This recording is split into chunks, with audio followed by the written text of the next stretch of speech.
watching W.Media Deep Dive, our exclusive video podcast series where we take a closer look at the cloud and data center industry and connectivity ecosystem across South Asia and the Middle East.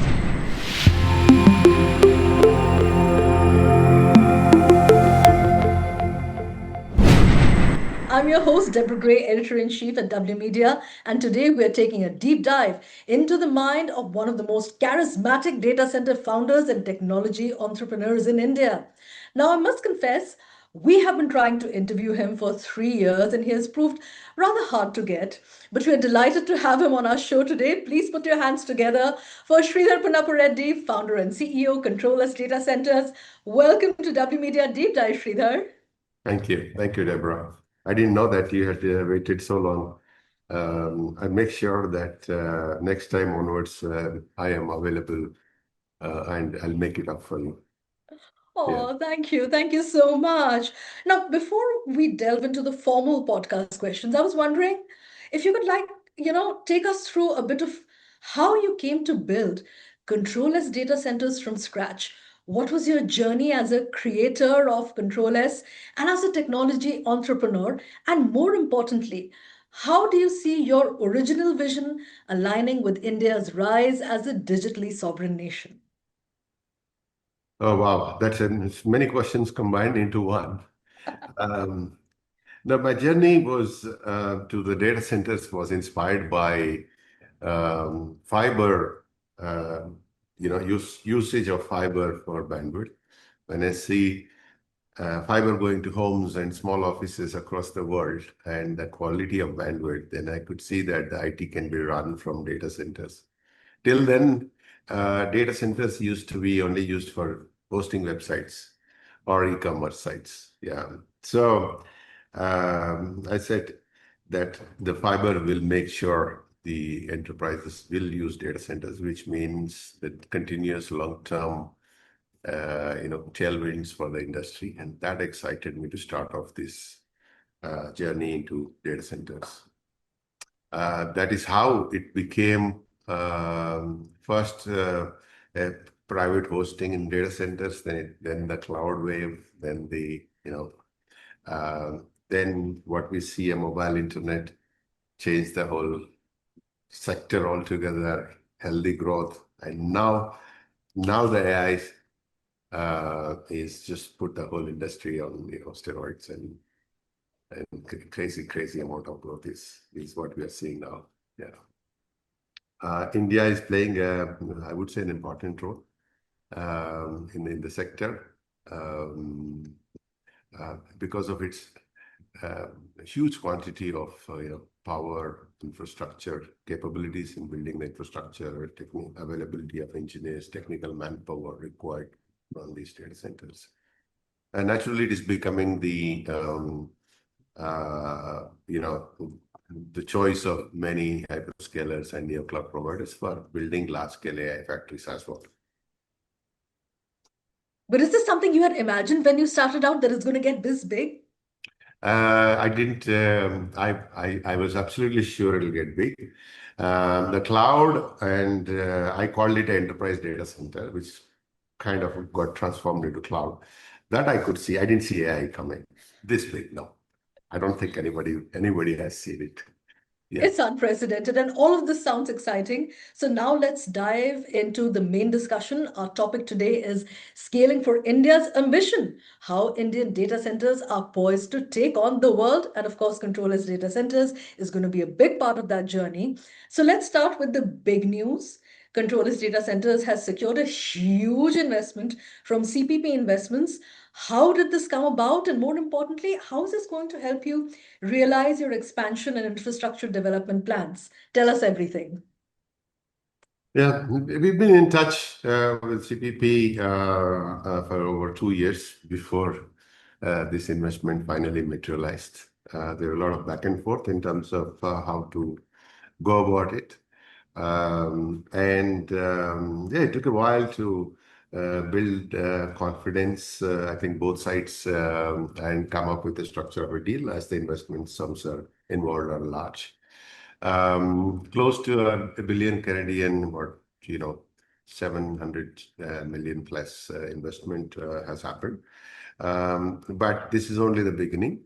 If you have looked at the details, we also came up with a SPV structure and parked some of the funds there, about 300 million or so. And that is a structure which can further, similar structures can be made. Several more SPVs we are planning. And we almost done a vehicle to invest more than $10 billion over the next 3 to 4 years, out of which combination of debt, equity, internal accruals. Right now, almost we are spending 4 billion plus in the next 18 months. Wow. But I don't think, I would say this is still a drop in the ocean considering the investment plans of all our customers. So, given all of this, we are talking about very big numbers. Given all of that, how do you assess India's current strengths and biggest opportunities? Are we still catching up or beginning to set the pace globally? Because you mentioned this is just a drop in the ocean. So, how much more do we have to run to actually get there? See what's happening worldwide. The US, I'm seeing serious bottlenecks in power, while land is abundantly available there. But also coupled that with the high cost of construction, timelines required for long lead items, making these and environmental clearances takes in some other states a couple of years. Making all of these things are making it's becoming very, very tough to build there. Same is the case in Europe. We have seen Singapore put a moratorium, negative voices in Malaysia, and again, similar issues as in Europe and US in Japan and Korea, both. So, and because of geopolitics, China out of the race, definitely India and to some extent Australia and some Nordic countries became the favorite choice to go. While Nordics used to have an edge because you could build a data center around 1.15 PUE there. But with the liquid cooling and the ability of these chips to take higher temperatures, the latest data centers that we are building now in Mumbai is 1.18 PUE. So now we are almost on par with the Nordics, and cost of construction definitely 30-40% cheaper. And operations cost is lower. Long lead items are reasonably available at reasonable timelines. We could build at CtrlS, we build data centers in 12 to 15 months ground up. We are talking about hundreds of megawatts of data centers.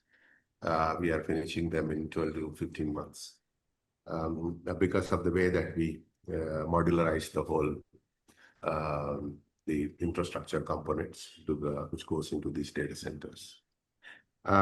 Plus, India has about 400 gigawatt capacity of power. That means that 10, 20 gigawatts which are required for this industry is not a serious burden. And India has matured the power production ability to ramp up power production quickly, availability of renewable hydro, solar, makes it definitely the most, I would say, plus we have now the tax breaks, which is a 25-year tax break for data centers, which contribute towards global cloud providers who are serving the other markets, makes it overall a great destination, I would say. Not just a great destination, actually it's a no-brainer that the workloads come to India, despite geopolitics. Okay, let's talk about geopolitics is of course very contentious, but let's first talk about something more controversial and something that is increasingly becoming a part of our lives. That's AI, and we are seeing that AI is shifting from training to real-time inference. How will data center architecture need to evolve to cope up with this demand? And do you see the future being driven by hyperscale AI campuses, distributed edge networks, or a mix of both? Mix of both. Um, because edge requirements are edge requirements and they continue to grow, right? AI is again, it's different. So, and inferencing, how will it change is probably there could be a little more variety of chips which could come into inferencing as against only NVIDIA for trading workloads.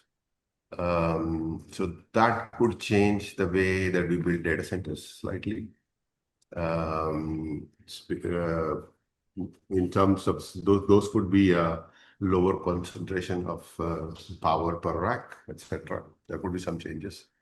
Other than that, there's hardly any difference between a LLM, large language model training, AI data center, and inferencing. Interesting. So, but given this, in your opinion, what is the best way to balance, this large hyperscale campuses with the need for distributed infrastructure? Because we know many Indian players are also dabbling in both. So there's, in a way, their portfolio, they are diversifying it. So what's the best way to balance it? There's no way to balance it. These two are two different products altogether. The skill level required, the balance sheets which are required for large scale AI campuses are very different from Edge. Edge plays more network centric and uh, small scale, very rich in services, whereas large scale AI campuses that CtrlS is building, for example, these are 2 gigawatt each campuses. They require the engineering expertise, the planners, the everything is different. The financing is different. The scale at which we need to deploy is different. Supply chain is different. The construction partners which are required for these are different. So while both are called data centers, yeah, it's a completely different business model. I would, of course, CtrlS is betting on both, but we have separate teams managing this. I Yeah. see. You just talked about supply chain. There are ground realities because of geopolitics, uh, also, power availability and just the execution, from start to finish for a project. What would you say are some of the most common growth traps that can derail projects? And what is the solution according to you? Do make sure it's a tightrope walk? So how do you do that? No, I would say the risks of something going wrong of these large projects are very, very high. Um, Anything could happen. Supply chain is a huge risk. So different players are coming up with uh, different strategies. At CtrlS, what we are doing is to build our own capacities wherever we see trouble. For example, liquid cooling, we set up our own factories because we could see that the industry will not have that much capacity that we need over the next 12 months. So we set up our own supply chain, um, strategic contracts, investments, various instruments we are using to lock in the supply chain, which we did already um, for the capacity of close to 2 gigawatt that we will be delivering over the next 2.5 years. I'm glad you brought up liquid cooling. What are Yeah. your plans for liquid cooling? You said you are taking proactive measures to make sure everything is in place. Can you take us through how your mind is working to solve the liquid cooling problem? Liquid cooling is a new phenomenon. Obviously, the whole industry embraces it. The benefits are obvious. But production capacities of these suppliers are simply not there. Not just production, it involves complex planning and the logistics and setting it up is also a nightmare, I would say. So we identified this as the biggest risk component in building the new data centers. And we worked with the industry. CDUs we could secure, but still the risk remains about the cooling, uh, piping infrastructure, installations, and engineering and support which is needed. That is where we set up our own supply chain. Um, so we do manufacturing of SFN now as a subsidiary in a subsidiary. Yeah. So I think that's how we need to solve the challenges for the industry. Um, so mm, so we could probably this unit can also supply to our customers or competitors. We don't mind. Yeah, this will definitely ease that problem. Similarly, the biggest challenge that we have identified is the manpower. Uh-huh. Uh, People. Yeah, we don't have people. Just to give you an idea, India has 1500 megawatt delivered capacity so far, Hmm. and currently, CtrlS alone is building close to 2000 megawatts. But don't we have like the largest number of engineers in the entire world? Everybody in India becomes an engineer before they even decide what they want to do with their lives. So why is there this gap, this skills gap? Why is it there? Because the data center skill requirement takes is different, right? It's complex mechanical, electromechanical systems as against the regular buildings or bridges or airports in which we have abundant resources. Okay? Um, whereas in the regular buildings, regular infrastructure, MEP, the role of MEP is only maybe 10-20% of the overall component, but here it's 80%. So, plus the air conditioning systems are completely different I uh, see. than the regular air conditioning system. Same as instrumentation, same as electrical distribution. Yeah, the level of detailing which goes into this is much, much higher. So yeah, unless yeah, fundamentally very, very different. So what are we doing to address this problem is to bring in people from different industries quickly. We set up a training academy to quickly retrain them to the data centers. B, we are establishing standard operating processes across the uh, we identified over 18,000 steps to build a data center. Yeah, things to do. And we are coming up with the standardizing of each of these steps and the training curriculum so that any engineer who comes on board, we could train him within a few weeks to cater to. That's one for lateral placements. And then we went to colleges, for example, we recruited, I think, about 530 people in the last 2-3 months. These Wow. are bright engineers, yeah, young boys and girls, and we put them on a. So we took a hotel, converted it into a training center, and yeah, so the boot camps are happening, and they will become over the next 1-2 years. So I will repeat this program. Also, we are doing a CSR activity of going into rural places, and this manpower, we're training the manpower for our construction partners. Wow. Wow. So we aim to train about 10,000 people. Oh, wow. That's ambitious. Yeah, yeah, yeah. That's a CSR activity. Yeah, two of these camps have started. The pilots have, once they be perfected, then we will scale it. That sounds exciting. But now I want to address the elephant in the room.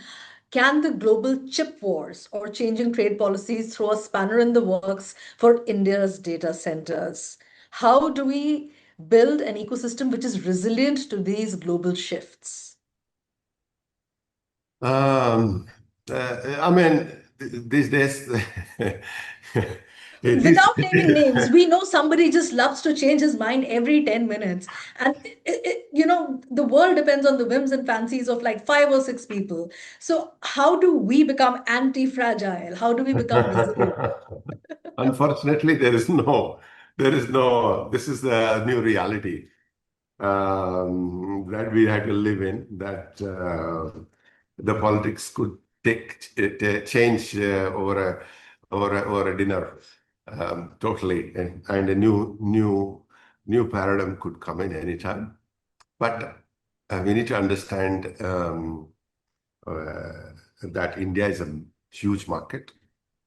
And India has engineering expertise, skills. Now the fabs are popular in India as well. We have many fabs. Um, if there are any restrictions on the chips, I think uh, the companies which have the best chips today are the ones who are going to lose, and those countries. There may be a little lag, but every country, at least India and the bigger countries, can produce their own chips, their own We have language. our Semicon 2 policy that's just come into effect, Semicon 2.0. And there is another policy I'm particularly very excited about for India. It's got these beautiful names. It's related to power and it's called Sustainable Harnessing and Advancement of Nuclear Energy for Transforming India, or Shanti Act. How Absolutely. do you think Shanti Act can give you man ki shanti about your power needs? So you know a bit of Hindi. Okay, good. Um, yeah. No, it is a step, a significant step Indian government took to kind of privatize the nuclear power production. A bold step, I would say. Um, uh, but still, there are several, you know, um, several blockades for this to become a reality. Um, so, but definitely a big step, a big step. And Uh, apart from that, you have your own renewable energy projects. There's this huge solar power project that you have. Uh, how long will it take for that to become fully activated? Or have it you is started fully using it? on, it is fully on. 145 megawatt or so went operational, actually. The final phase went live last month. Okay.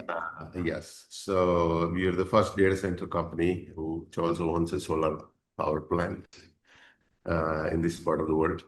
And we are doing one more deal for another 100 megawatt wind farm. Oh, Uh, yeah, soon. And many more, actually, many more in the pipeline. Almost 2 gigawatt is what we will build some. We will enter into strategic agreements with some. And yeah, that's our roadmap to build at least or enable 2 gigawatts of renewable energy. perfect, Sridhar. This was a fantastic discussion. We'd now like your concluding remarks. How do you look towards the centenary of India's independence? And what role will the data center industry play in the Vikasit Bharat 2047 story? How are you going to help write the story, Sridhar? I think the industry, not me, will definitely contribute to the Vikasit Bharat 2047. Um, I would say, IT services played a big role in in India's progress. Uh, and our industry, data center industry, I think will play a much bigger role than that. Uh, Most of the components which go into data center builds these days are also manufactured in India, multiplying the ripple effect of the job creation and further investments into the manufacturing in the power sector, and millions of new jobs. Needless to say, the impact of this industry on the GDP. So, uh, I would, I would say a double-digit contribution from the industry, from this industry alone. That's what I see. Of course, this is subject to geopolitics, subject to um, um, uh, subject to the industry and our government making sure there are no bottlenecks in power, land, permitting, etc. I see. Well, Sridhar, I hope we'll see you at Mumbai CDC this year. It's happening in November. And we hope that you will join us as a speaker. We will also be hosting Center Stage, which is my show, a globally curated show where we bring together just the creme de la creme of the industry to have a discussion. So we look forward to meeting in person someday soon. And thank you so much for this discussion. We're just so glad that we could talk to you today. And thank you to our viewers for joining us in this very special edition of W Media Deep Dive. Thank you so much for joining us, Sridhar Pinnapureddy, founder and CEO, CtrlS Datacenters. Pleasure meeting you, Deborah. And I look forward to your event soon. Yeah. Thank you so much. That's all for today. And we will see you in our next episode. Namaskar.